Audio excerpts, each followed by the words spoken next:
Welcome to Eastern Paradigm. I am Xavier Basumatari. India is set to allocate approximately rupees 270 crores over the next decade for the construction of a fence along its 1610-kilometer porous border with Myanmar.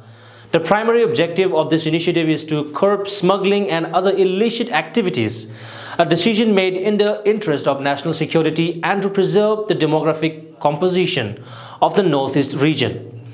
Earlier this year, the Indian government announced its intention to erect a barrier along the border and terminate the long-standing visa-free movement agreement with Myanmar, especially relevant given the political instability caused by the coup. Myanmar, however, has refrained from offering any official remarks regarding India's proposed fencing initiative.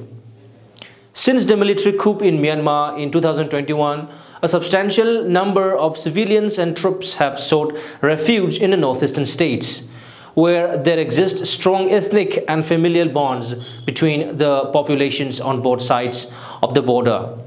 This influx has raised concerns in New Delhi due to the potential for communal tensions to spill over into India's territory. Certain government officials have attributed the porous border to exacerbating the delicate situation in Manipur, which shares a border with Myanmar. For nearly a year, Manipur has been engulfed in violence between two ethnic groups, one of which shares ancestral ties with Myanmar's Chin tribe. A committee comprising senior Indian officials has endorsed plans to construct parallel roads alongside the fence and develop 1,700 kilometers of feeder roads linking military installations to the border. The estimated cost for the fence and accompanying road infrastructure is approximately 125 million rupees per kilometer, surpassing the 55 million per kilometer cost incurred for erecting the border fence with Bangladesh in 2020. The higher expenses are due to the challenging mountainous terrain and the incorporation of advanced technology to deter intrusion and prevent corrosion.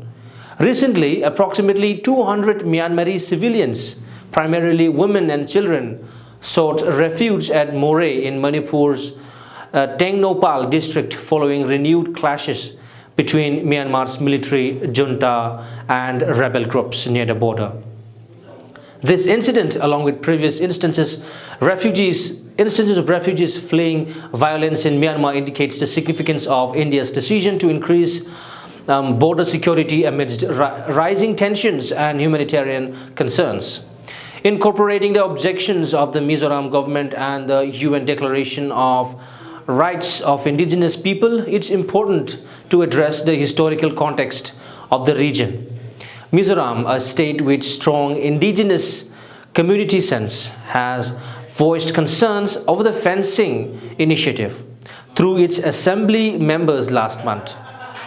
The assembly members, especially the Home Minister, highlighted the rights of indigenous peoples to move freely across borders, as stipulated by the UN Declaration of Rights of Indigenous Peoples.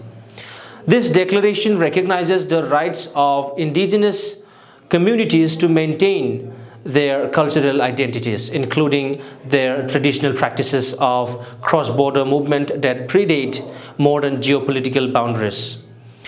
He also stressed upon the historical aspect of the situation, asking the central government to acknowledge that the presence of communities straddling the India-Myanmar border predates colonial borders imposed by the British.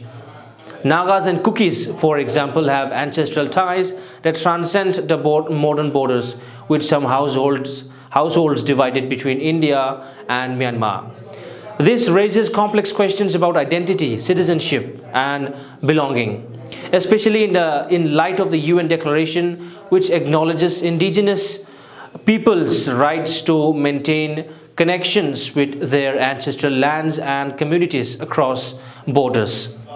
Addressing the situation in Manipur, where communal tensions have escalated between the dominant Métis community and the Kuki-Zo community, which has ties to Myanmar. Home Minister Sabdanga urged the central government to manage border security while respecting historical and cultural affiliations. He raised questions about how to reconcile territorial boundaries with the communities whose identities are intertwined with both sides of the border.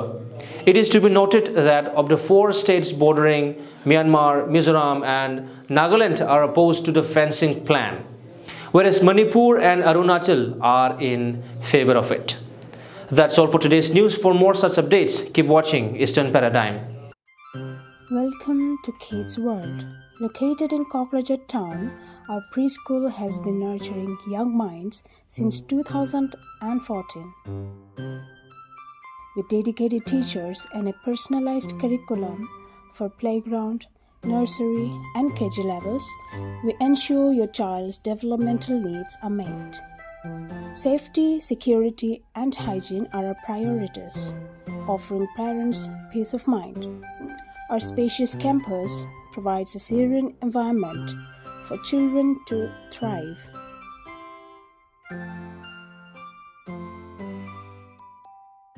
गोदी में उठाकर उनको प्यार करना, उनको chocolates देते हैं और उनके साथ खेलते हैं जब तक. I like about this school is they make the children feel very comfortable. Enroll today and watch your child blossom into a confident learner at Kids World, where learning meets fun.